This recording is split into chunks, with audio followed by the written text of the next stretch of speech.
Moving into Substance Painter, you might get the first window like this. I'm just going to close this down, and then I will go to File and New. And in here, in my file, I want to select my low poly. So I've got that in my assets folder, radio low poly. Bring that in. I will work at 2K. This is procedural, so I'll work at 2K, but then I can export it as 4K or 2K or 1K, whatever, because it's procedural, so it just makes it life easier when we're working. If you're working at 4K, it's just going to get really laggy and difficult. I'm going to check this on and then come through and import meshes. Not meshes, sorry. The materials, the bake maps and stuff like that. So where are we? I want to bring this over here so you can see images, my bakes, and then ambient occlusion, color ID, and normal map, the ones that we combine together, and then hit OK. And then it will come in there. You might have 3D and 2D mode on, so we can just come in and see that. So there's my UVs. My mouse is playing tricks on me. Sorry, it's annoying me. I'm going to go back into 3D only. Is it working in here? Yeah, it's working fine there. And then what we need to do is just bring in our maps to this. So I'm going to come to texture set settings and then come down to where it's got all these maps. And if I just click normal map, it will bring up my project ones that I've just included.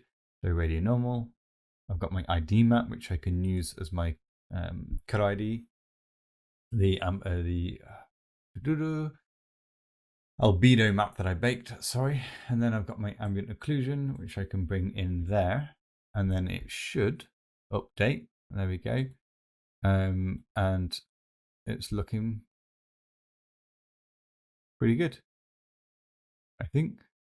One thing that I've noticed though is that something hasn't baked there. So I'm going to have to go back in to my baker because the lips on that, the kind of, let's just bring this smaller. I've got the things that go around these bits, which I've not baked. So I've obviously sort of messed that section up to some extent.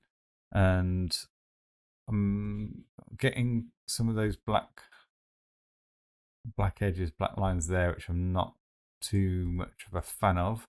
But that's just the shading more than anything. That's the ambient occlusion. So we'll come to look at that as we texture. It's being a little bit laggy.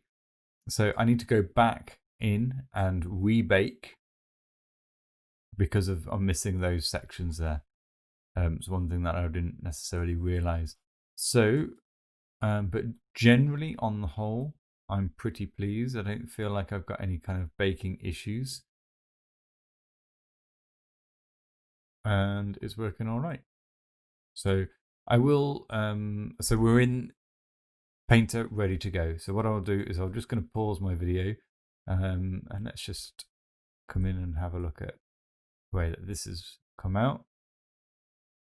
I've got some hard edges on there, which I'm not too fan of. So I want to rebake this again. So I need to soften those edges basically to make sure it bakes without that error. So yeah, I'm just going to go back in and bake. I'm not going to record this section. And I've got a bit of an issue there on that seam where it's cut down there and here.